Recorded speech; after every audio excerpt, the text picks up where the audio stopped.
This is a Hope 1032 podcast. One of my colleagues was diagnosed with cancer. She sort of left the office for a couple of hours and she came back a few hours later, literally like a changed woman. She had this sense of confidence, or her usual sense of confidence, back. She was excited and really happy, and that was something that we hadn't seen in her for a long time.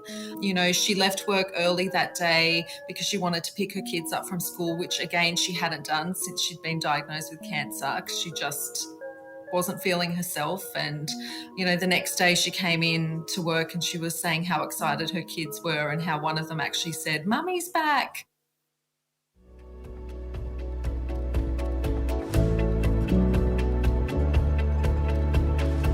I'm Georgia, and welcome to Finding Hope, the podcast that finds the good in the midst of the bad. Each episode, we meet someone who's had a bit of a hard time but has found hope and healing along the way. And hopefully they inspire you to embrace the good in your world as well. Episode 23, Kavurma.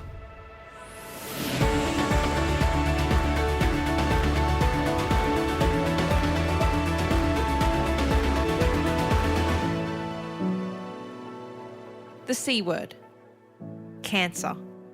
Everyone has been affected by it or knows someone who's been affected by it. There are currently 1 million people in Australia alone living with a form of cancer. And yet so many people's cancer journeys are plagued with isolation and loneliness. Meet Kavurma. She's the general manager of Look Good, Feel Better, a free community program which runs hair, makeup and skincare workshops for those experiencing cancer.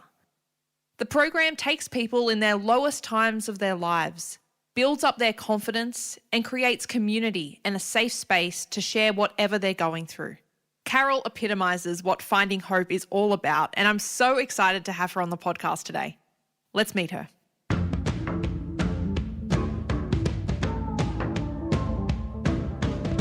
At the moment, I'm the General Manager of the Cancer Patients Foundation and the Look Good, Feel Better program. I have 2 children, 2 human children, 2 fur children and a husband.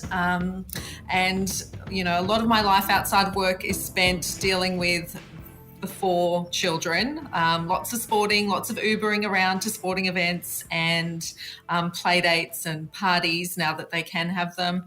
And yeah, the fur children keep me busy as well. Last night we were back at the vet because one of them got stung by a bee and he's allergic. So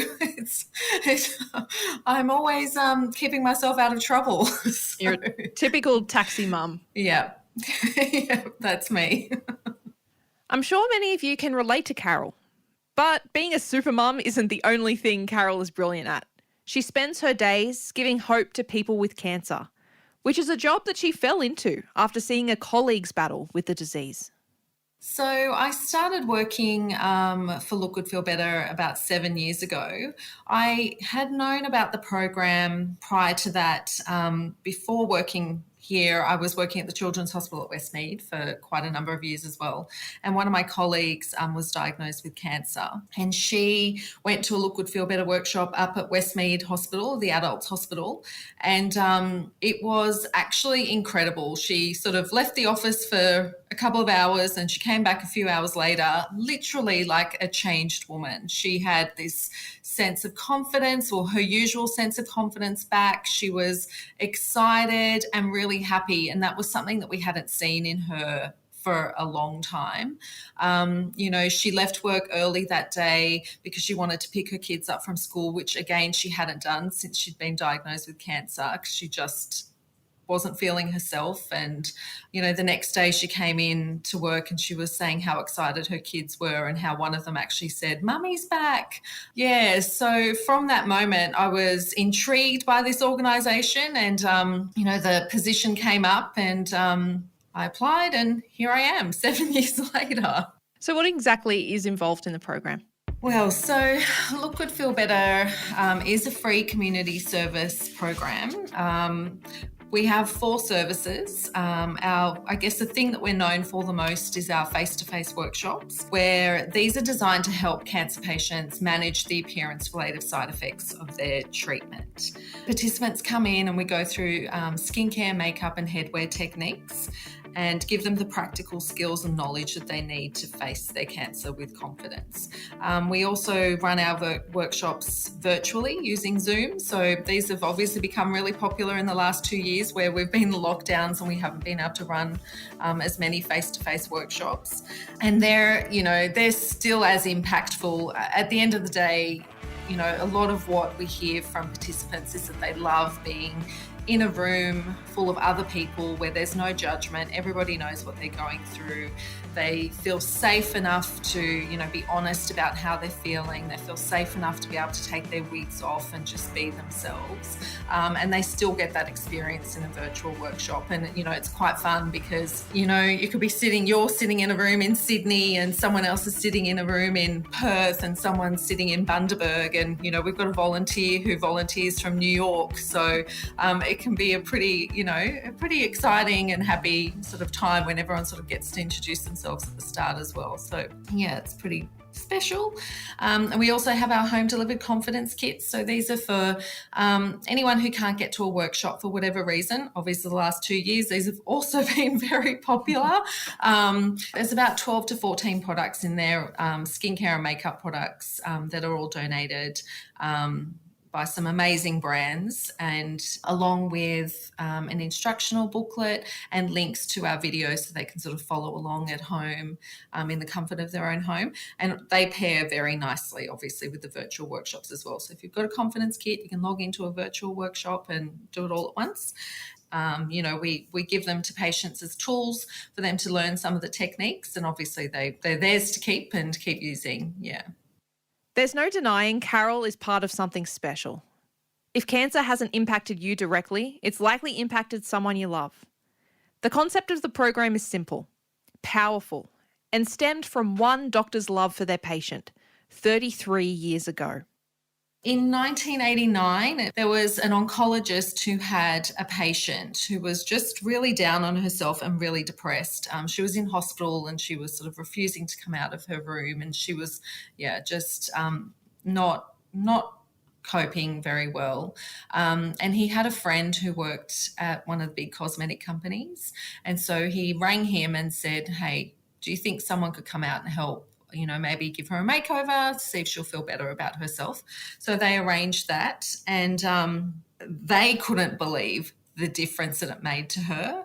And it made that much of a difference that it actually began as a program in 1989 in the US and came to Australia in 1990, a year later. And, we've had the support of the cosmetic companies ever since. And in that time, we've helped over 170,000 Australians through our workshops. So it's pretty amazing. Yeah, it's a pretty simple premise at the end of the day, but it's also so tangible. We concentrate on giving back control to the patient. So it's something that they can control about their treatment, about their diagnosis. And that sort of, that positive impact that has is that you can actually see it. So you come to a workshop and you see everybody come in so timid and so unsure and so, afraid. And at the end of a workshop, everyone's standing that much taller, everyone's smiling. Oftentimes we sort of have to say, we've got to get out of the room. It's booked for someone else. So, we've got to make everybody leave. But it's not just about the practical skills participants learn to feel more confident. It's the community that's created along the way that often means the most. What we say is that our program is more than makeup.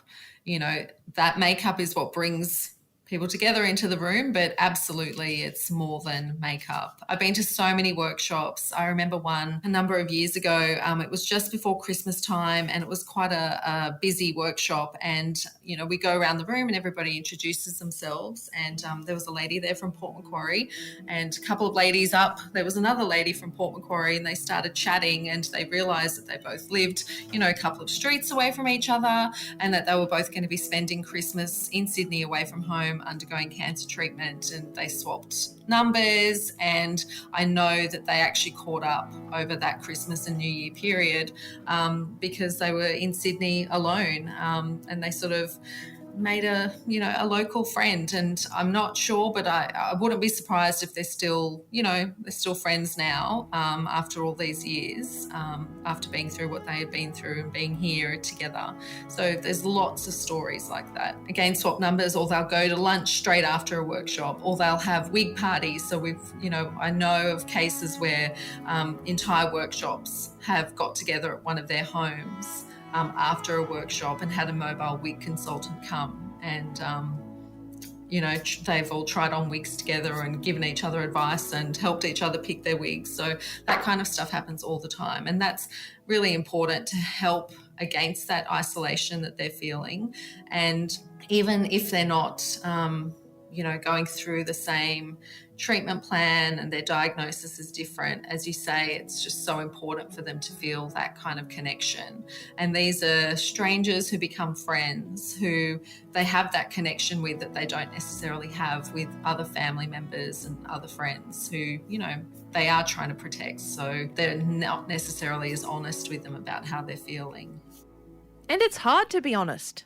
Beyond illness, diagnosis, even loneliness from the pandemic, cancer patients go through challenges that most people wouldn't even think about. But I think there's just so much that people don't realise about cancer journeys. I was even reading up on this interview. It was this post about losing your eyebrows and how much of a huge deal that is, because I didn't realise they're like a filter for dirt and things. So all of a sudden, all this dirt starts falling in your eyes. And it's like it's just those little things that I don't think people know. Yeah, definitely. Your eyebrows and your lashes, they help with that kind of thing. But even things like, when you lose your hair, people don't realise that your head and like the back of your neck, for the majority of people, has never seen the sun. Never has seen the sun. So even like a minute out in the sun, particularly when you're going through cancer treatment, so you're having chemo, can cause significant sunburn and damage. So we in our workshops, we cover off sun care, significant, a lot of sun care information in our workshops, because people, you just don't think about it. You don't. It's like, oh yeah, I'll just pop a hat on. Well, actually, just popping a hat on is actually probably not enough for those parts of your body, and not putting on enough sunscreen and that kind of thing. And there's a lot that people don't think about and don't realize until it happens. And even when your hair's growing back, there's no voluntary muscles in your head. So when we shampoo our hair, we're actually helping that blood flow in our scalps, which helps keep our hair and our scalp in good condition. But when you lose your hair, people, stop shampooing. So they're not increasing that blood flow, which actually helps keep their scalp in good condition, which helps with the hair regrowth. So, in our workshops, we tell them to keep massaging your head. Okay, you don't have hair, you don't need to shampoo, but just use some oil, whatever oil, any oil, or moisturizer, and just, massage your head. Get someone else to do it. When people are always saying, what can I do for you? What can I do for you? Nothing. Actually, give me a quick little 5-minute head massage. Are there any misconceptions that perhaps, those of us who haven't dealt with cancer directly may not understand? Yeah, again, from the feedback that we have and from the people that we meet, I guess, it's important to know that everybody's experience of cancer is different. So even if you have the same cancer, your treatment and side effects is going to be different. And, I think it's important to know that not everyone's comfortable talking about openly and honestly about what they're going through, even with their family and friends, because they're trying to protect them. So as much as they may say that they're fine, they're more than likely not fine, and they do need some kind of support. It's pretty overwhelming trying to find help. there's a lot of help out there for patients, but some cancers are better supported than others, and that's a bit of a misconception out there. So, not all cancers are resourced in the same way, so it can be hard to find help depending on what cancer you have been diagnosed with. There is help out there, but it's an overwhelming and exhausting kind of experience. So we often suggest to patients that they speak with their social worker, because they're best placed to know, where they can go directly for help. That's separate to the support that we provide. Yeah, that's really insightful. Thank you. You've talked a lot about the program and how it specifically helped your colleague. That's how you found out about it. Can you share some other testimonies of people who have been, I guess, helped by the program? Do you have any specific stories? I've got a few from a few, we're really lucky. Every day we sort of receive feedback from participants. They'll call us or send us an email or pop something on our Facebook page and let us know, how much they feel that they've benefited. And it's actually really humbling when that happens, to know that, that little thing that we're doing to support them is making such a difference for them. Vicky, for example, she emailed and said this. I'll read what she wrote to us. She said, "I will be forever grateful for the Look Good, Feel Better program. It gave me a place to find the understanding and connection I'd been desperately seeking at a time when many other avenues weren't available. I always recommend Look Good, Feel Better to others going through treatment. It's the one place I felt welcomed, understood, and had fun." And we really do want our participants to have fun, because at the end of the day, we want them to forget about their cancer diagnosis for that little time and, yes, learn some tips and tricks, but have some fun and meet, a group of people and just, have a great couple of hours. What do you hope for the future of Look Good, Feel Better? We want to become an integral part of cancer care in Australia. We want anyone who's diagnosed with cancer who would like our help to be able to receive our help. So that's our aim at the end of the day. We're launching Feel Better Fridays in the coming months, where we'll be running online workshops covering some areas that we don't cover in our workshops normally. So things like nutrition, exercise, we'll be doing some styling workshops, some meditation and yoga. So those kinds of things that we can assist patients with as well. So watch this space for Feel Better Fridays. We're working quite a lot on our men's program and our men's content as well, to help more Australian men through our program. And we're in the midst of filming some new videos and some other work for our teens and our young adults as well. So we've got a few things on, keeping us out of trouble as well. And hopefully, we're always looking at ways that we can help more, whether that's through how we provide the service or what we provide in the service. So always happy for feedback, which we're really lucky. As I mentioned, we get a lot of feedback from patients. So it's good to know what we're doing right and what else we could do to help. Fantastic. Carol, look, you've been with this program for 7 years. It's clear that you're so passionate about what you do and you love this organisation. How has Look Good, Feel Better changed who you are? Oh gosh, I think I'm definitely I'm very much more humbled and so optimistic about the goodness in people. I've had the opportunity in this role to meet incredible people from all walks of life, supporters, the volunteers who help us in our program, and of course the participants, the patients who we meet every day, who are facing so many challenges and who come to us at such a vulnerable time in their lives, and they let us help them. And then they let us share their stories so that we can benefit more people. I mean, I've got goosebumps just saying it. It's incredible. It's truly humbling. And, with everything that goes on in the world every day, it gives you so much faith in the goodness of people. Thank you so much to Carol Kavurma for sharing her story and the incredible work of Look Good, Feel Better.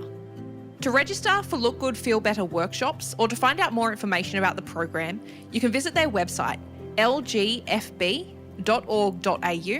and that information is in the show notes. Look Good, Feel Better doesn't receive government funding and relies on generous corporate and community sponsors.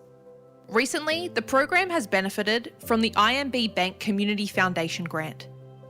The IMB Bank Community Foundation will be opening their next round of grant applications later next month, and Carol encourages other non-profit organisations to apply. That information is in the show notes as well. I'm Georgia, and thank you for listening to this episode of Finding Hope. I'd love to hear your feedback. You can send me an email, a review, or share it with your friends. Stories are always better when they're shared, and you never know what you can learn from someone else's journey. If you or someone you know has a story of hope to share and you'd like to be interviewed for the podcast, I would love to hear from you. You can leave a comment on the Finding Hope page at hopepodcasts.com.au. For now, I'll leave you with this verse. Carry each other's burdens, and in this way, you will fulfill the law of Christ. Galatians 6, verse 2. Catch you next time.